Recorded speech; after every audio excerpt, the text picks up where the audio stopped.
నుంచే ఆలోచించే వ్యక్తి. అధికారంలో ఉన్న ప్రతిపక్షంలో ఉన్న ప్రజల సమస్యలు ఎట్లా పరిష్కరించాలని ఆలోచించే వ్యక్తి అయ్యన్న పాత్రుడు గారు. అయ్యన్న పాత్రుడు గారు అంటే ఒక పోరాటం, ఒక పౌరుషం. ఇప్పుడే అన్న పవనన్న అన్నట్టు క్షణికావేశం కూడా ఉండేది, ఇప్పుడు ఇంకా అవకాశం లేకుండా పోయింది. 1983లో విశ్వవిఖ్యాత నడసార్వభౌమ స్వర్గీయ శ్రీ నందమూరి తారక రామారావు గారు ఆనాడు తెలుగుదేశం పార్టీని స్థాపించినప్పుడు 25 సంవత్సరాల వయసులో మీరు ఆనాడు పోటీ చేశారు, ఎమ్మెల్యే అయ్యారు. ఆనాడు భారతదేశంలోనే సెకండ్ యంగెస్ట్ ఎమ్మెల్యేగా అయ్యన్న పాత్రుడు గారు నిలబడ్డారు. 25 సంవత్సరాల వయసులో మీరు మంత్రిగా కూడా అయ్యారు. 7 సార్లు శాసనసభ్యుడిగా, ఒకసారి ఎంపీగా కూడా మీరు ఉన్నారు. 7 సార్లు ఒకే నియోజకవర్గం, నర్సీపట్నం నియోజకవర్గం ఏ అదృష్టం చేసుకుందో నాకు తెలియదు, కానీ 7 సార్లు కూడా నర్సీపట్నం నియోజకవర్గం ఎమ్మెల్యేగా మీరు నిలబడ్డారు. 16 సంవత్సరాలు మీరు మంత్రిగా చేశారు. చూస్తే టెక్నికల్ ఎడ్యుకేషన్ కానీ 3 సార్లు R&B, forest, environment, science and technology, Panchayati Raj గ్రామీణాభివృద్ధి శాఖ మంత్రిగా కూడా మీరు చేశారు. ఈ హౌస్లో ఎవరికి పక్కన ఒక అదృష్టం నాకు దక్కింది. మీ తర్వాత పంచాయతీరాజ్ గ్రామీణాభివృద్ధి శాఖ మంత్రి ఏదో అవకాశం నాకు దక్కింది. ఆనాడు మీరు ప్రారంభించిన పనులని పూర్తి చేసే అవకాశం నాకు ఇచ్చారు. మీ నాయకత్వంలో 25,000 కిలోమీటర్లు సీసీ రోడ్ వేసాం, ప్రహరీ గోడలు కట్టాం, పంచాయతీ భవనాలు కట్టాం. గ్రామాలు కూడా ఆనాడు యుద్ధ ప్రాతిపదికంగా తాగునీటి పథకాలు కూడా కలిసి ఏర్పాటు చేశారు. అంతేకాకుండా నాకు ఎప్పుడు సలహాలు కావాలన్నా, సూచనలు కావాలని మీకు ఫోన్ చేసేవాడిని, మిమ్మల్ని అడిగి తెలుసుకునేవాడిని. ఆనాడు పంచాయతీరాజ్ గ్రామీణాభివృద్ధి శాఖ మంత్రిగా నేను ఇన్ని పనులు చేయగలనంటే దాని వెనకాల మీరున్నారని ప్రజలందరూ కూడా తెలియజేస్తున్నాను. ఇంతేకాకుండా పెద్దలు గౌరవ ముఖ్యమంత్రి గారు చెప్పినట్లు ఆనాడు ఉత్తరాంధ్ర సుజల సవంతి ఇరిగేషన్ కోసం కూడా మీరు పెద్ద ఎత్తున పోరాడారు. నాకు బాగా గుర్తు, తెలుగుదేశం పార్టీ విశాఖపట్నంలో మహానాడు ఏర్పాటు చేసుకుంటే ఎట్టి పరిస్థితుల్లో అనౌన్స్ చేయాలి అని పట్టుబట్టారు. ఆనాడు కూడా గౌరవ ముఖ్యమంత్రి గారు కూడా అనౌన్స్ చేశారు.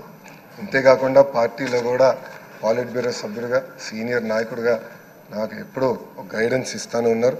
ఒకే పార్టీ, ఒకే జెండా, ప్రజల ఎజెండాగా మీరు ముందరికెళ్ళిన వ్యక్తి. గత 5 సంవత్సరాలు మీరు కూడా ప్రభుత్వం చేతిలో ఒక బాధ్యతలు, 23 కేసులు మీ పైన కూడా బంపర్ ఆఫర్ మీ పైన కూడా పెట్టారు.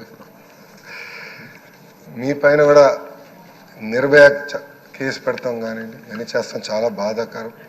ఆనాడు కావాలని ఇల్లు ఇల్లీగల్గా ఉందని కోర్టు కూల్చొద్దు అని చెప్పినా కూడా అతి ఉత్సాహంతో అధికారుల్ని, పోలీస్ సోదరులను పంపించి మీ ఇల్లు పైన కూడా దాడి చేశారు, కుటుంబం పైన దాడి చేశారు.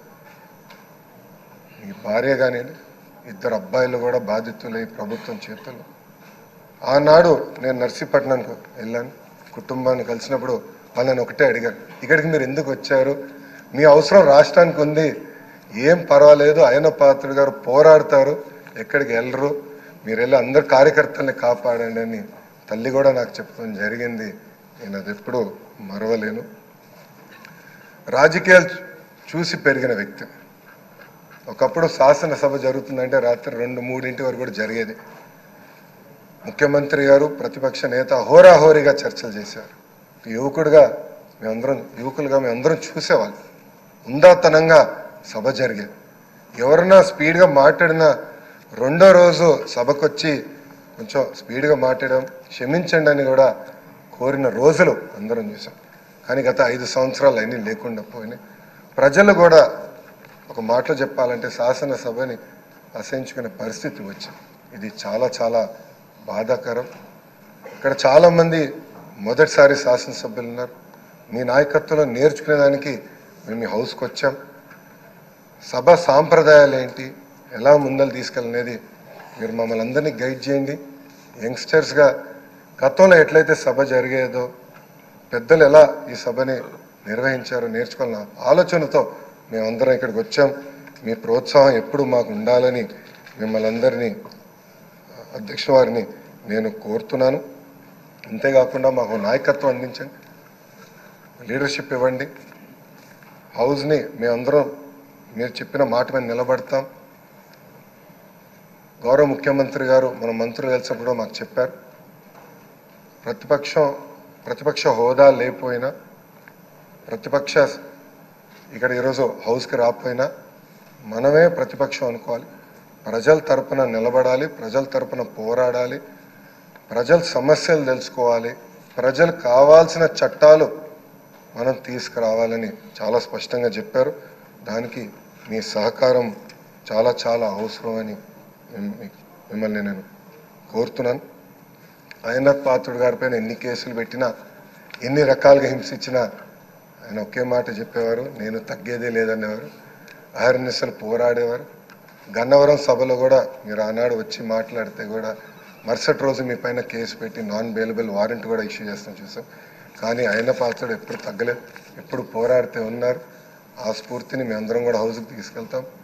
మీ దగ్గర నుంచి మేము చాలా నేర్చుకోవాల్సిన అవసరం ఉంది.